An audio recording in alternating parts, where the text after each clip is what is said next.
toughness, intensity, a backbone.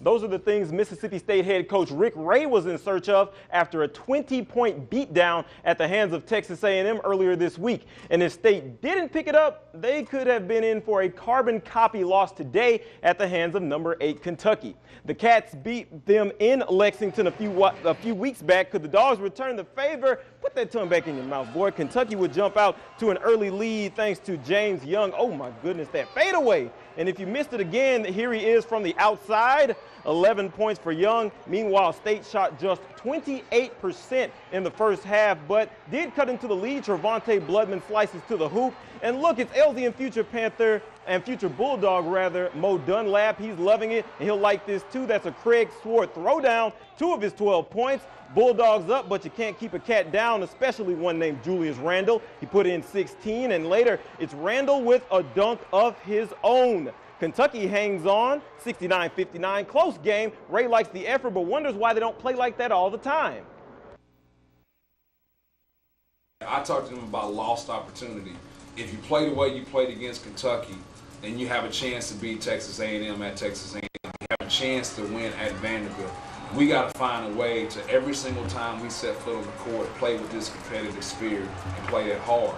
You know, we were man down and we did this, so we just got to make sure we don't let any more opportunities slip by the wayside because we didn't play hard. That's something that we can control. We can't make shots all the time. There's a whole bunch of things that you can't control. We can control playing hard. These guys are good at home. They were 3-1, had Florida down. Florida ends up beating them by 9. They had their chance to beat Florida. Missed a couple shots. So, you know, hats off to them. Don't act like we just played that 1 by 10. We fought to try to win the game.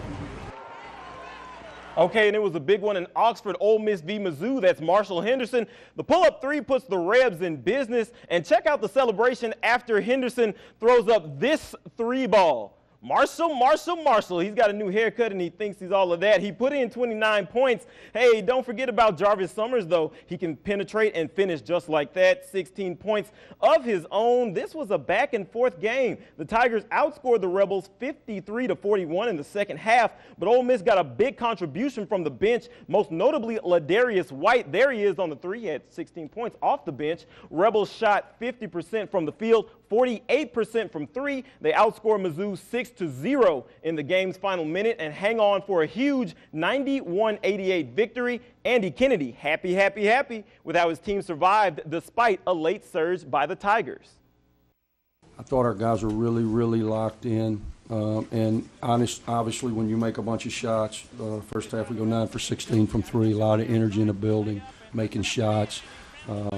Regardless of what they were doing, we were able to capitalize, scored 50 big points in the first half, and as a result, we had all the momentum. I knew they were going to come back. I didn't anticipate it being so quickly. We've been on the other side of that where we've been down big, and then we immediately come back. That's what good teams do. In a shot clock era, you got to keep playing.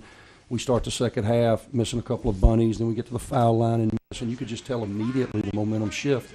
And I knew those guys were going to keep attacking us to the bitter end, and that's what it was. Okay, and meanwhile in Greenwood, the Valley men have won 3 straight, gunning for 4 of a kind against Alabama State. Shaky start, though. Brandon Graham gets to the hoop off an inbound pass for the Hornets, but that was all the wake-up call the Devils needed. James Currington rises and fires, and later he tries it from the other side of the court. Same result. 16 points from the freshman. Back comes ASU. However, DeMarcus Robinson finds Luther Page down low, but it's going to be Valley later on with some tricks of their own at the other end. Anthony McDonald with the okey-doke to Jeffrey Sims. However, the Devils would commit 18 turnovers in this one, and they fall to Alabama State 75-70. It's okay, though. The ladies won the early game, 55-46. And here is how Delta State looked today over in Georgia facing Shorter University. The men handled business 83-74, 18 points and 10 rebounds from Willie Reedus, his lucky number 13th double-double of the season.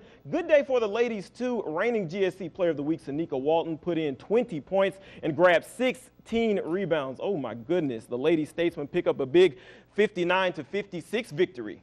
All right, and last stop, Atlanta Grizz taking on the Hawks. And if you like points, probably not the game for you. Zach Randolph in the lane, 20-6 from Zebo. ATL spreading their wings later as Damari Carroll knocks it down from out in Bankhead. That was a friendly bounce as well. And check out newly minted All-Star Paul Millsap gets it done from outside. But Memphis would end the third quarter on an 11-2 run, and Courtney Lee continues to stay hot for the team. Like I said, good game, but not a lot of points. Some of the lowest scoring outputs from both teams, but the Grizzlies hang on to win 79-76. Well, Memphis has a little work.